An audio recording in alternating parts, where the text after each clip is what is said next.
ఢిల్లీలో చక్రం తిప్పేందుకు అక్కడ కూర్చి ఖాళీగా లేదని భాజపా సికింద్రాబాద్ ఎంపీ అభ్యర్థి కిషన్ రెడ్డి స్పష్టం చేశారు. మీర్తి ప్రెస్లో పాల్గొన్న కిషన్ రెడ్డి మోదీ పాలనపై తెరాస, కాంగ్రెస్ చేస్తున్న విమర్శలను ఖండించారు. మిషన్ భగీరథ లాంటి పథకం గుజరాత్లో ఎప్పుడో అమలైందన్నారు.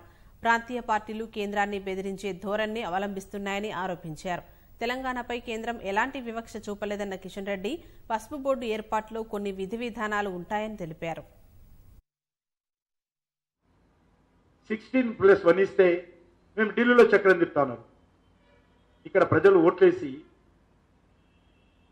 కారు నడపవయ్యా బాబు అంటే కారు స్టీరింగ్ ఎంఐఎం చేతిలో పెట్టి ఈరోజు ఢిల్లీలో చక్రం తిప్పుతాడు. ఈయన ఒక్కడే అన్నాడు. అక్కడ ఆంధ్రలో చంద్రబాబు నాయుడు గారు నాకు 25 సీట్లు గెలిపించండి, నేను చక్రం తిప్పుతాను. మమతా బెనర్జీ గారు వెస్ట్ బెంగాల్లో మీరు బెంగాల్లో ఎక్కువ సీట్లు ఇస్తే నేను ఢిల్లీలో చక్రం తిప్పుతాను.